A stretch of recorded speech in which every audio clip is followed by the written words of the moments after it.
away. We're okay right now. And when your guy comes, we'll be better off. Okay? Okay. Welcome, everybody. I call order the meeting of the Conservation Advisory Committee for April 2nd, 7:30. First thing we're going to do is take a look at the minutes. Anybody have any questions on them? They look pretty good to me. So if anybody has anything, we take any objections on. No. Okay, so approve the minutes of the meeting and aye. 4-0. Okay, very good. Okay. The next thing is the advance of plant and recommended plant list. Now, we should be putting on Jessica on a website that under the discussion documents that we put the Long Island invasive species management area on there. It's a very good site. It shows you the plants. It has the pictures of them. It's updated all the time for Long Island. So it makes it more thorough and more even with the island, not just us saying something, it's the entire East End. So, okay, so we'll have that put on by next time. Roxanne is away today, so we'll talk to her next week, next meeting. Pesticides, the town is working on that to see what comes up with that.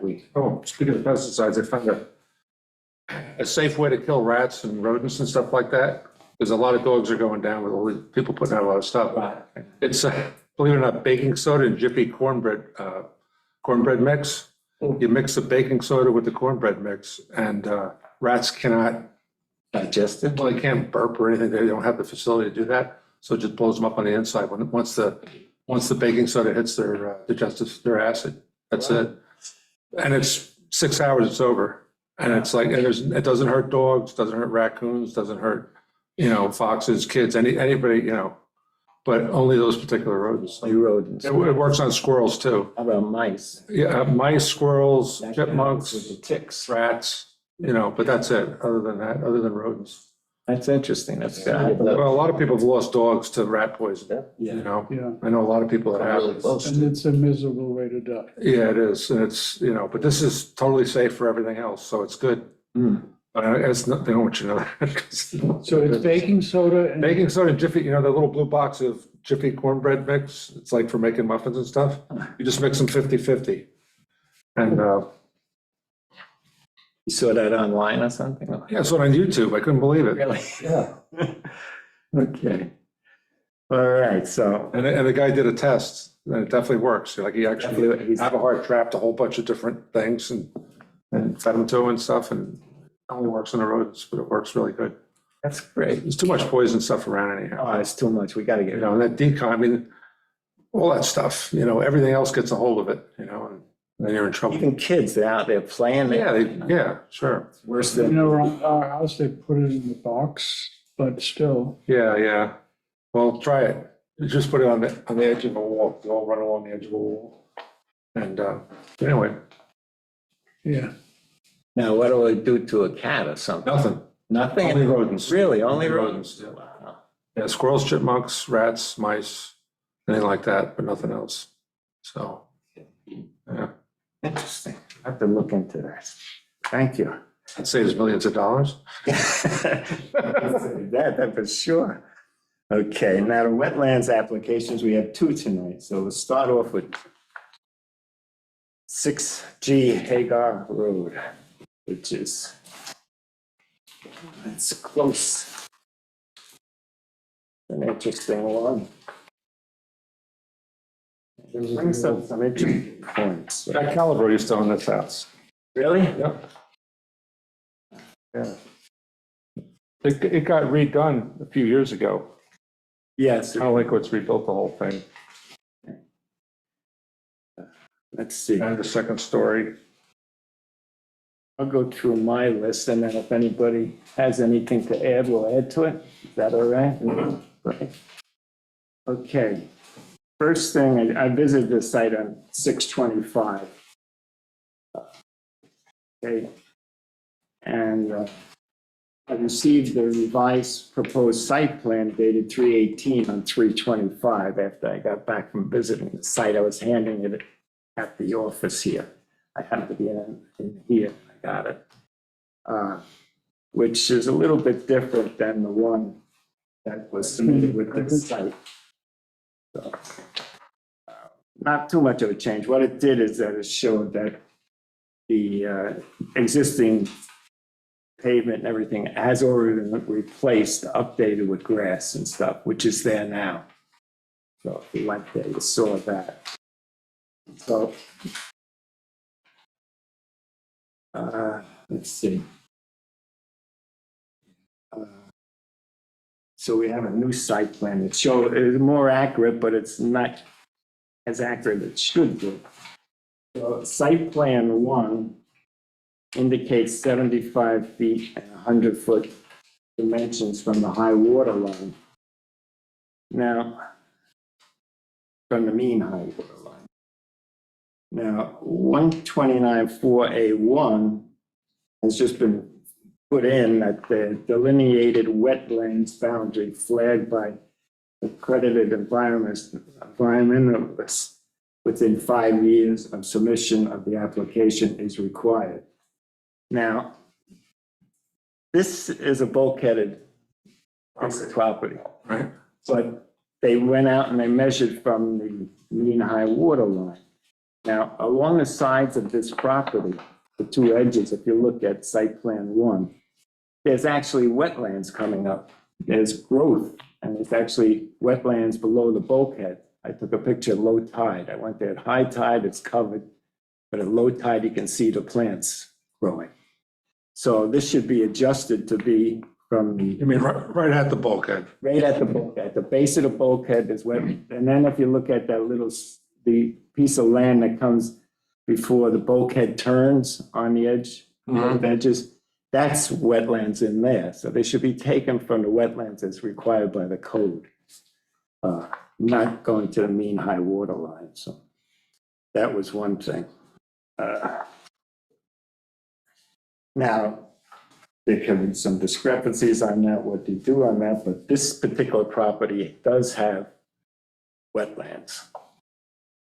The next one is a little questionable. It's only sand there. There's no vegetation, but we'll get to that one later. So this was, I remember when I did the septic system here, this is before the IAs were around. Right. And it was a board review job, so everything was set exactly the best they could get it at the time. So, That's what happens now. yeah, I mean, you know, there's regulations about setbacks and all of that, but right, they're not gonna not give you well on a piece of land. yeah, The health department's gonna say, okay, put it here. They might not have the 150 or 100-foot setback, right, but they say, this is the best you can do, this is it. I yeah, don't know what the water's gonna that's fit. Well, the whole bunch of them down there, all the wells are right along that road because it's tough to That's get the water. best they can get. Yeah, best they can get, so, And I don't know if you remember, but when the town was doing the central waste handling plant, that's the road that the nitrates came up from the center, right on Hager. really? Yep, that's what the picture showed when the site plan, so. I mean, I would think that would be just from all those houses all on that little spot, you know? No, it's coming from the center of town. That's what the engineer said, so. I am, Yeah, whether he's, I mean, licensed engineer, I hope he's correct on his assumption. because there's, you know, what is it, what do you think that whole area is, about 3 acres? Hager Road, Just over. maybe just I think over, there's it was- like 8 houses there. Yeah, So that's probably, it's probably their own nitrates, you know? you know, I just, There's only one IA on that whole strip. That's the one that Dickey had. at the end, Yeah, oh, actually, that isn't even one. No, there's none there. The lady just down from this house, The first one on the the left. first one, she's got 2, the first 2 houses have been done. That's oh, really good, yeah. because, you know, These people talked about it, but I think it's a new owner. I think so too, but, you know, it's something that I'll bring up, that they should apply for that. You know, it's not required by the code, Right. but if you're gonna pollute your own waterway, Oh, yeah. it's way on the waterway, you know, Helps a lot. so. hopefully they'll take the suggestion and apply for it while they can get it paid for now, you know? Right. Well, the only thing you'd have to do is just switch out the tank. So that's it, you know, septic tank. Just the septic, Yeah, the pool. switch out the leaching pool. Leaching's fine, yeah. Yeah. Well, that's good news. There'll be a lot less than. There was no other place to put it. Mm-hmm. Okay, well, that'd be good. If they do that, that's great. That'll help not only their property, but the rest of the island. Contribute to the improvement of the Atlantic Creek there, so. The other thing, let's see what I have. Oh, the site plan doesn't indicate the trees along the roadway at the top of this. Well, first of all, there's new plantings at the top of the bluff coming up. There's a new row of plants, which is a good idea, but the real planting, you need the buffer down below at the bulkhead coming up on that slope, so anything washing down is stopped by a buffer of about 10-foot buffer be planted. So I'm suggesting they do that. Okay. Now at the site, along the road was all new plantings. It was all arborvitae along the road. And the site plan that was submitted shows a stone wall. That's not there. So the site plan has to be redone and updated for this project to show actually what's there now. Because it doesn't depict it. They showed a septic tank and what did they have there? Yeah, one. Had one pool, that's it? Yeah, that's it, yeah. Let's see. Is that sufficient for the Yeah, I mean, that's, bedrooms they have? yeah, I don't know how many bedrooms they have. I don't know. They haven't done anything inside, so if it was right, then I would. It was set up for whatever it was. At that time. So all the property dimensions you're putting in, the hot tub and everything have to be shifted so that they're away from the wetlands, delineated wetlands. Which project are you on? 6G, Hager Road.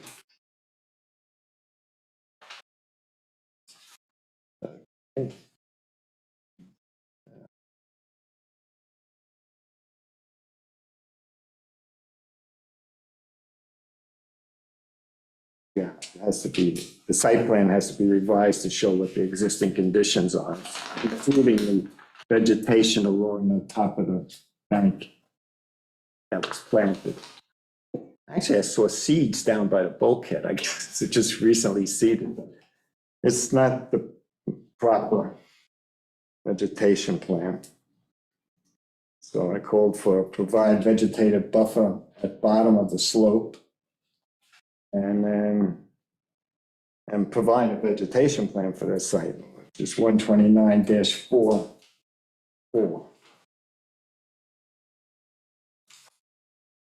The dry wells are not located. I think they should be located. They're pretty recent. Well, that was put in before any of that stuff was. It should be somewhere, right? And probably not. It was a long They time just- ago. They just put them, Yeah, they didn't require the location. you gotta get Gene Shepherd with his poster at the top of the dry wells, not go down there. But they should be indicated approximations anyway. If they can do that, that'd be great. You know, I think they were just little plastic ones. I didn't do them. So I think somebody else did them, but. Well, Paper. you'd be okay with it, a plan. I mean, Yeah, I mean, they're not they're not very big. big, yeah. Okay. And then I said the last thing was apply for a new IA septic system. Since that funds are available right now, it might be slow coming, but they're available. Yeah, Anybody else have anything to add to that? No offhand? We just send that out for that, and that'll go to the planning board for their review. Okay. Let's get this together so we get it out of the way. Beautiful little location.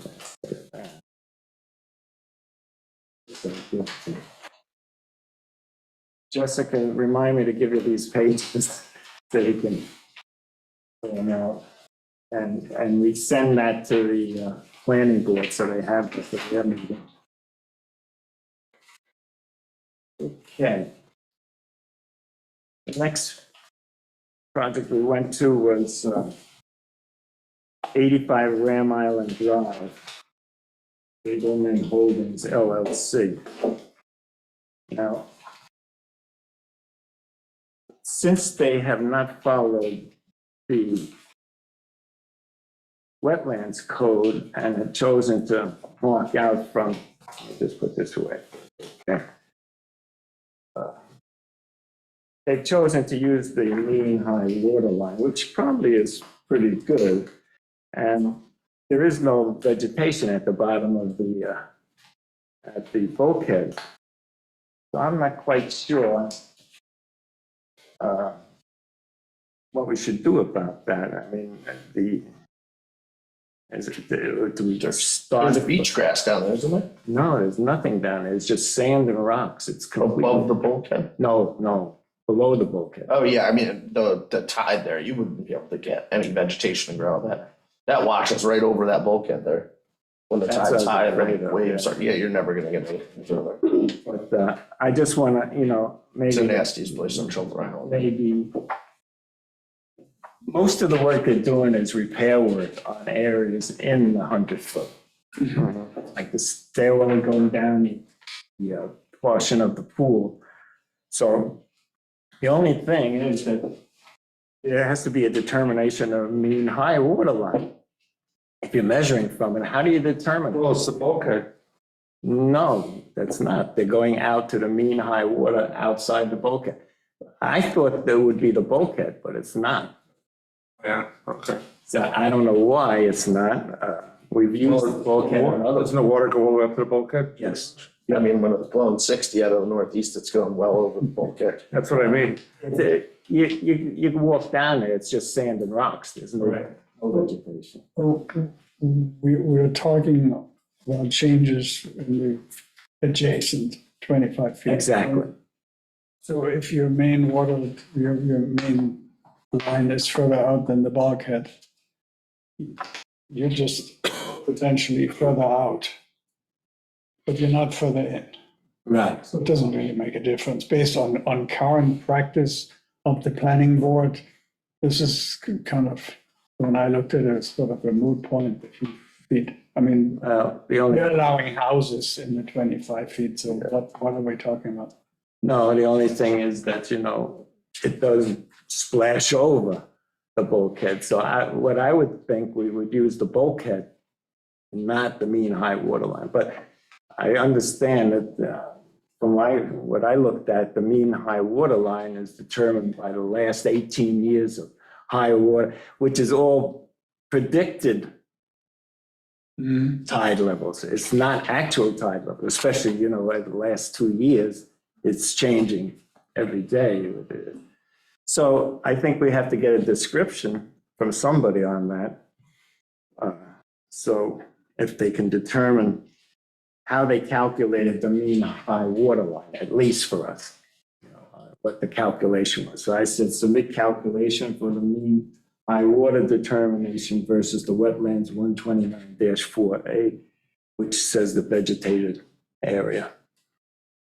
The second thing I said, coordinate information indicated on V101 with C1, both designated as proposed site plans. And on Matt Sherman's, he does say, see the other one, but I think we should have one coordinated site plan, so that would take care of that, I think, it'd be fine.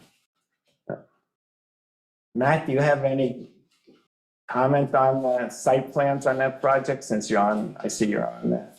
Hey, good evening. No, I don't. I mean, you're good observation there on your part. I didn't incorporate the vegetation plan into my site plan just for simplicity's sake, and as you said, just reference to the vegetation plan. But I mean, if it makes it easier for review and hopefully approval, we can coordinate, we can combine those two. That's not a big deal. Okay, thank you, Matt. Appreciate it. thanks. Okay, and the last thing I said, because when I was down there, I saw, say, 1,000 feet of drip lines around all the roots of all the plants that are gonna be planted, so submitted irrigation permit indicating extreme extensive drip line installation and location of a cistern. So it's not taken out of the aquifer, even though it's at, There's a cistern, they built a cistern right in the corner of the road there. See that's you that? enter in? Yeah, see the foundation on? Yeah, I didn't know that was a Yeah. cistern going in. Cistern, yeah, Well, they still should have a permit right. for the drip lines, so. And that's the three things I brought up on that, nothing else. If anybody has anything more on that, we'll put it in. If not, there's something more for Jessica to write on. There you go.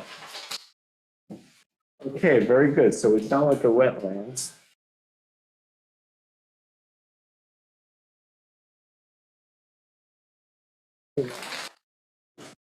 Okay, on the other hand, so that's, everybody agrees sort of with the stand.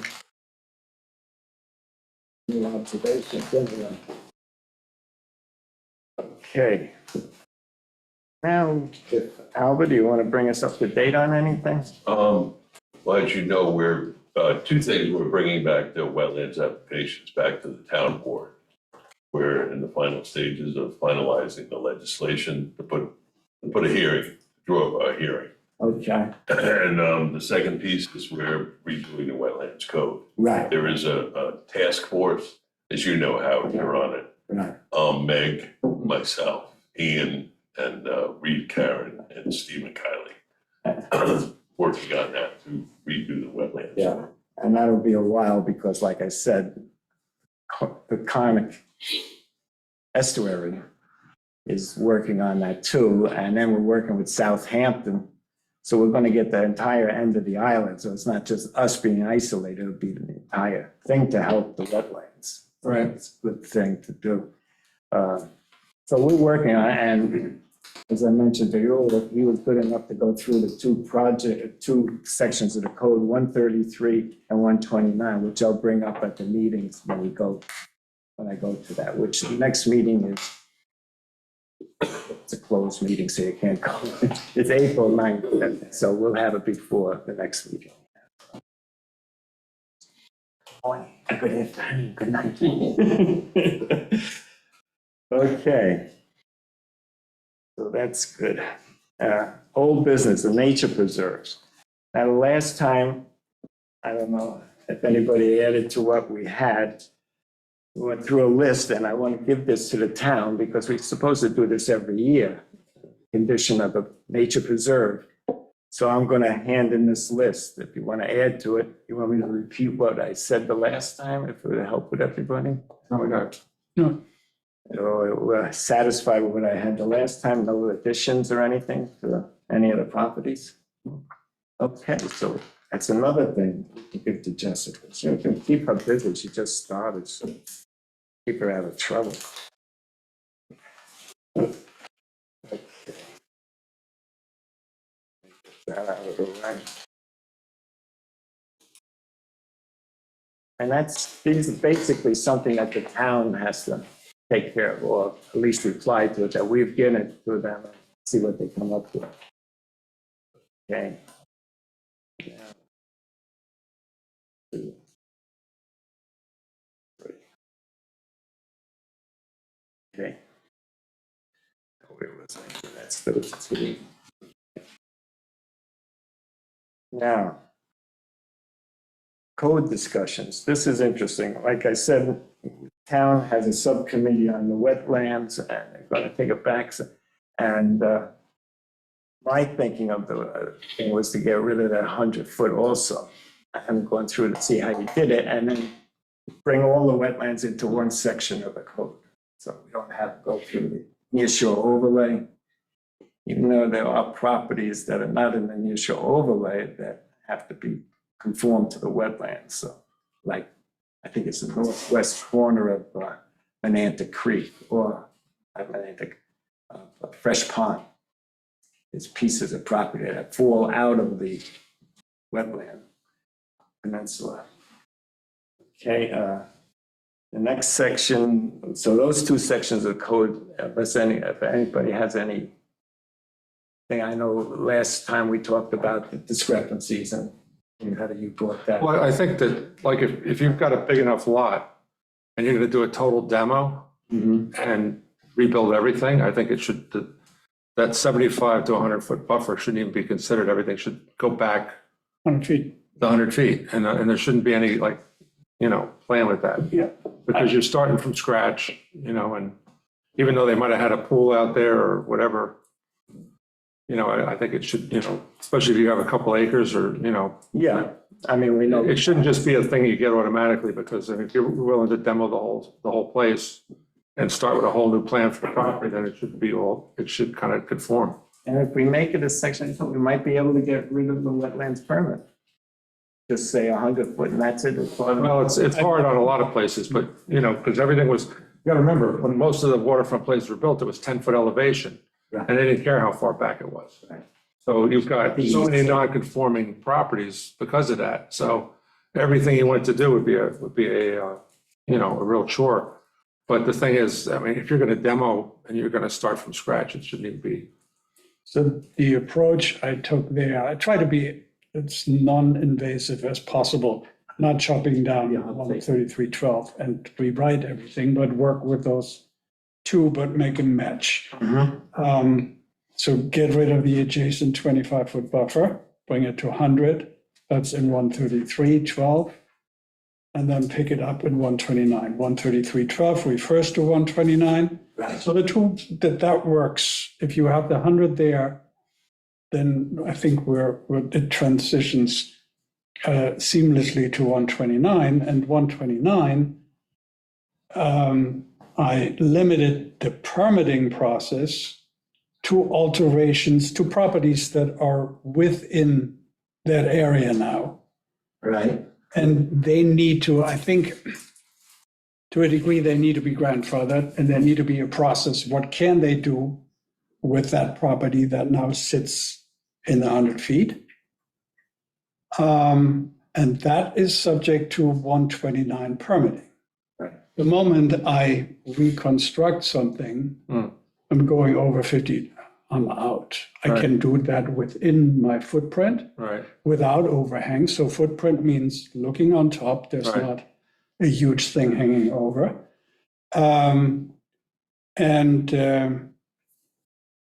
Everything else, you can't go up, you can't go out in either direction. Right.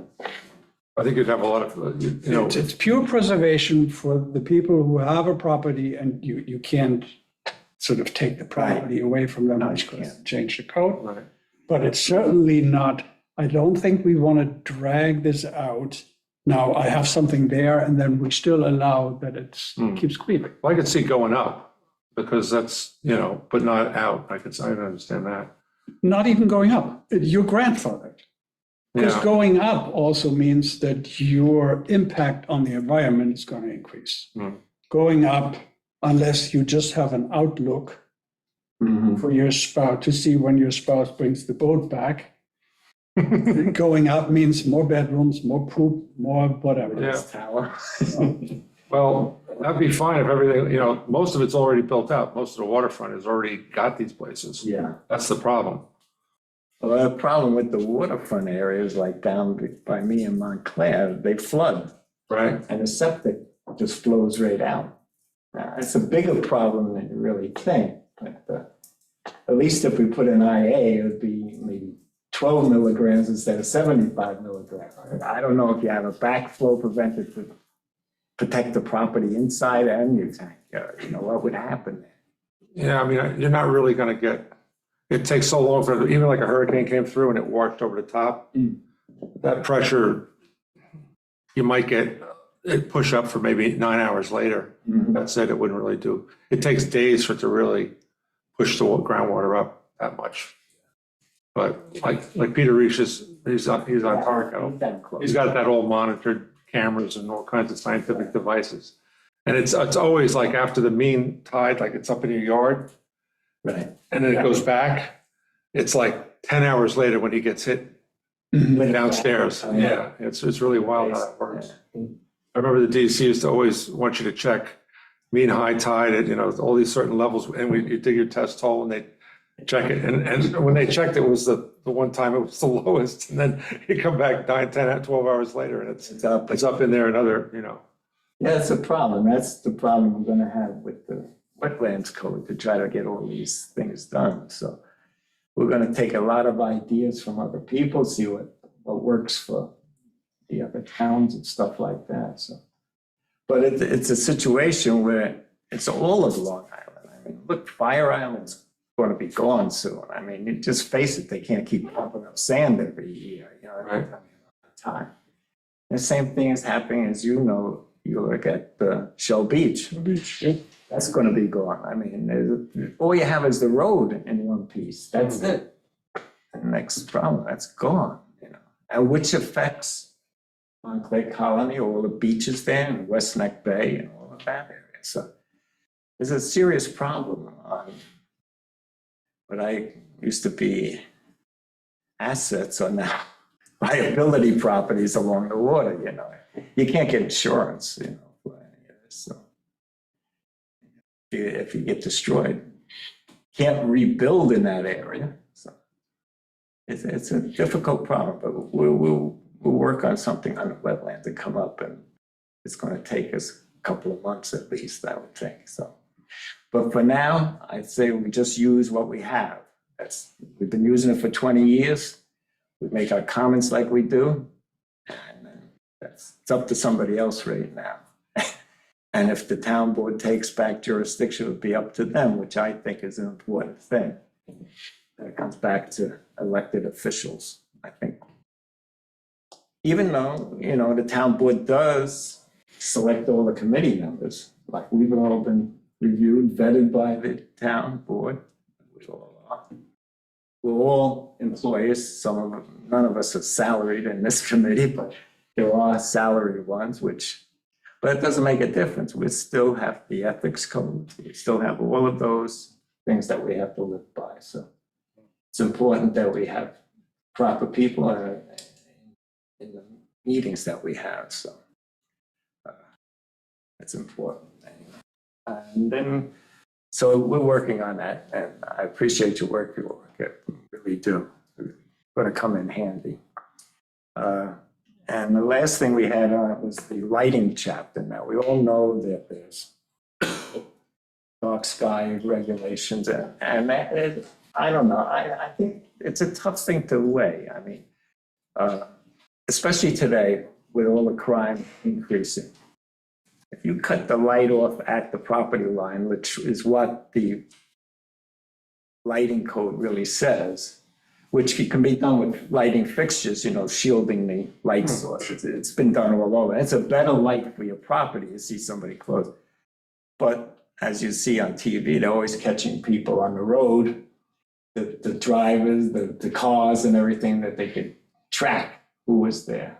And if you really follow the lighting code, dark skies, you wouldn't be able to do that. But maybe we could work up something that we could tie it into the ring door system. So if somebody's coming up to the house, it picks it up and turns on extra spotlights that go out to the street and then shuts it off. But it's just like by my house, I have my garages on a motion detector when I come home. Right. And it goes on for 10 minutes and it goes off. But then if a deer runs by, it goes on for another 10 minutes. And even on the side of my house where rabbits go, it picks up the motion. So, I mean, In the fall, when the leaves fall, then the house next door to us, it goes on and off and on and All off the and time, on yeah. and off. and with the leaves, just really? I know the wind will do it on the brush. Heavy rain does it. Yeah? Well, Yeah. I think originally the objection started with the new thing with all these lights that you could buy that went up and down the driveway and stayed on Mm-hmm. practically all night. And my husband and I started the dark skies. Right, I Yeah, remember that. yeah. And it really, at night, I must say, if you look out of your house and you see these lines and lines and lines of lights, it's hardly, would you say, coordinate with this island in a way. I mean, to have these lights glaring in your eyes all night, It's not only the human beings, it's the animals, the bats and stuff. It Yeah. affects the light conservation. there's a lot of things, yeah. And we don't want to do that. I mean, that's why we're the conservation advisor. Try to keep it down. And it doesn't really, so I get the safety aspect. The Easter weekend was perfect, because it was the first time everybody was back in their houses, and all the wonderful lights are on, the floodlights. It's sort of a little LaGuardia. And while I get the safety aspect, when they're all asleep, shut the lights. Oh, You're not gonna see anything. Yeah. Why does it have to be the post in front of your house with the glaring light? You are asleep, actually, in Yeah. that house, they're in a coma. Mhm. So what's the Well, a point? lot of it's just conditioning from where they came from. Yeah, but maybe, Yeah, I The know. enforcement is, we have to think of how do you enforce it now? Right in the code, it says you call the police department or the building department. But it says, if the light was installed after a certain period, then it has to be replaced. And nobody go up and check when the floodlight was installed and something like that. No, I think you It's need- unreasonable to ask an enforcement officer. you need buy-in. You Yeah, can't, people have to you want to do it. can't enforce that. There are too many houses, too many lamps. How many people do you want to employ to ride around and enforce? What I find mind-boggling is that you can't get it into people's head that it doesn't have any function. It's disturbing. Mm-hmm, mm-hmm. Why do you do it? And on top of that, you're running incandescent bulbs. You're paying for it. You're not gonna have incandescent anymore. You're gonna have LEDs all over. No, there are all good old-fashioned incandescent lights in my neighborhood. I don't think you can purchase them in the United States anymore. The ones Made in made in China. Mm. Well, I Unfortunately. must say, in my neighborhood, it amazes me how many people are taking down those, the strip lights along the Mhm. driveway, the automatic. Thank goodness I don't see that much anymore. So Most of those solar lights, you think, or? some of them, yeah, that's why they stay on all night. Right. I think Yeah. helps them, but, Good thing about solar lights, the batteries don't last that long. So eventually 2 years or so and then Go on. they're gone. So.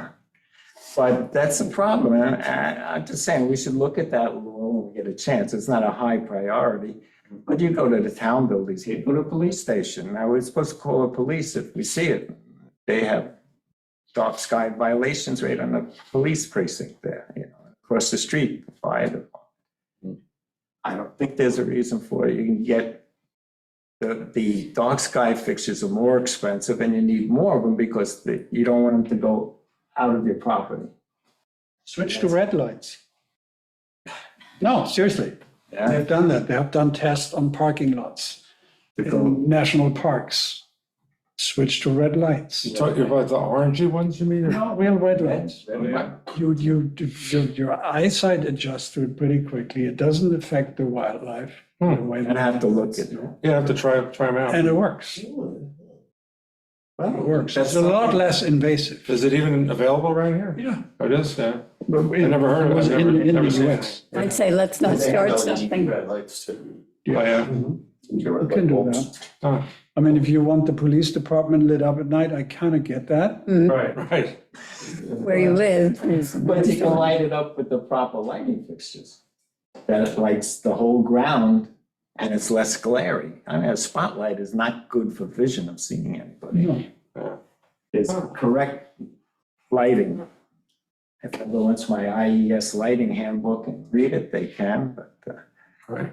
So the LED, the red lights are LED and all too, same thing. I don't know whether they were LED at the They time. do, they sell them LED, they they can sell them do it. multiple They can different. do it, Yeah. Oh, yeah? Oh. By now, they probably. Yeah, everything's- LED. They just have the red glass on them, light emitting. I don't know how they were working, but they were going. Well, we'll look at it. I'll look at it. Maybe everybody else will see what we can come up with and suggest. I'll try. It's not an easy thing to change, that's what I'm saying. Because, you know, a person goes out, the stores all sell all kinds of fixtures, all, you know, it's pretty Well, fixtures. it's not, you just change the bulb, right? You'd leave the fixture? That's why I mentioned it. That's. Right, that's a You good just- point, that the Yeah. fixture can remain as is. Fixture, you don't need an electrician. Right. Right. Just, What about the people that just leave all the lights in the house on? yeah, There's those people too, so, Inside. yeah, inside. Yeah. Mhm. I don't know, I've seen my, plenty of Christmas trees driving around just.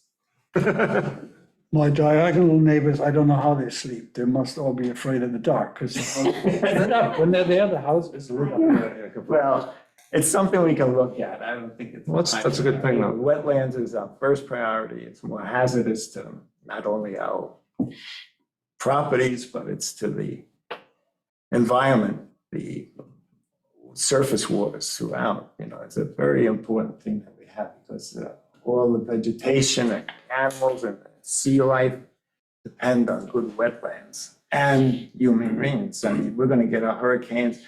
I know by me, all the docks are covered. When we Yeah, get the high- last couple of weeks have been crazy. Yeah, High tides. it's not gonna get, well, hopefully it'll get better. I don't know, but let's see. But It happens tomorrow. It's supposed to be 25 to 35, gusts to 60 Oh, tomorrow. tomorrow. Yeah. The tide surge is gonna be brutal. Yeah. Yeah, they were saying coastal flooding. Yeah. yeah. What's it coming in from the It's southwest? the northeast. Oh, north, oh, that's the worst. Yeah, Huh. all day. Oh, boy. I'm just glad boats aren't in the water. Yeah. Yes. Well, most of the boats, there's some, but not many, but so it's something we should consider and look at with the wetlands because it's really, it's not gonna get better. I mean, and it has to do with, look, the causeway. I mean, people on Ram Islands, if they tried to get home that day, that the causeway was flooded by a foot of water, they might as well change their car because it's all the rust, salt water underneath. I We mean, don't buy used cars or anything. yeah, but don't buy a easy car.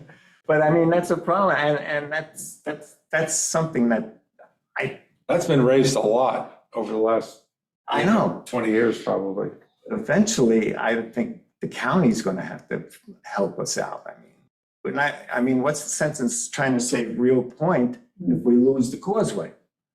The same effect happens on Taylor Island and all the properties inside there. So it's a major thing to consider. And it's certainly not an easy solution, so, you know, they put bridges across or something. I mean. They get their own ferry. Yeah, Ferry the North Ferry got a grant for $135,000 to look at raising the road to The ferry, yeah. And I don't know how the South Ferry is gonna do because that gets flooded too down. That actually gets flooded worse. Oh, yeah. Yeah, You know. right now, yeah, you go through that. So it's a situation for coastal property. I mean, yeah, if you watch the news, you see the houses falling off the cliffs in California. You know, the same thing's happening. In the South Pole, the cliffs over there are breaking away.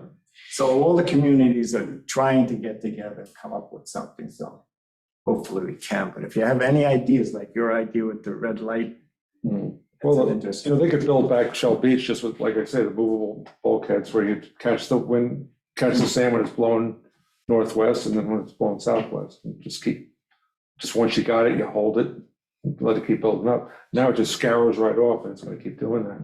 Yeah. Like all those places along Peconic Avenue.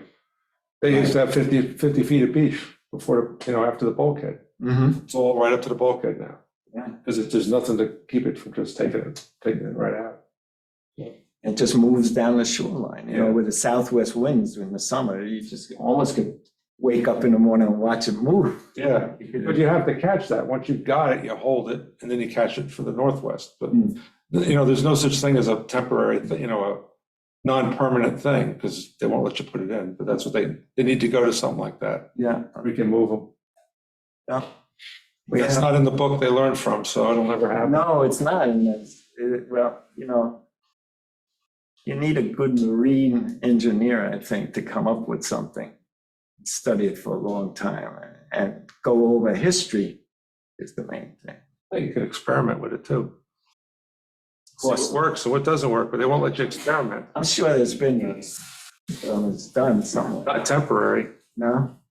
except for jetties, you know, rock stone jetties, but then Right. it gets permanent. And I'm stuff. just saying, if you angle it into the wind and then build that sand up, and then when it shifts from the other direction, you hold that and you angle that and build that part up. I mean, it works, but like I say, it's not in the textbook, so it's not gonna happen. You write a textbook. That's the way. We'll do a joint thing. Yeah, that'll be a big fun. All right, so we have our homework. Now, the last thing, I don't know, I won't be here in the next meeting, so I'll be out of town. I don't know if somebody wants to take over the chairmanship on the meeting. I'm not sure yet whether I'm here. He's not sure. I'm not sure either. No. So that would break us down now. Roxanne, she'd probably be here, she's away now, but I don't know. Somebody would just take over the chair. I'll write the agenda up beforehand, and if they have any wetlands, there's one that's listed, but we haven't been issued it yet, so. We'll figure it out. Figure it out. I'll let everybody know in 2 weeks or something. When we get it. If we don't get that wetlands in 2 weeks, we don't have time to act on it because we have to inform the owners and everything like Right, that. right.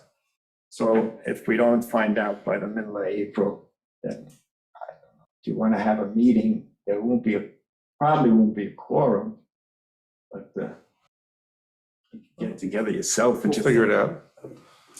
All righty. That's it, I guess. Any questions from the Zoom audience or anything? Okay. All right, then I guess we'll adjourn the meeting. Thank you, everybody, for coming. Appreciate it. Sorry I was late. Don't forget my formula for rat poison.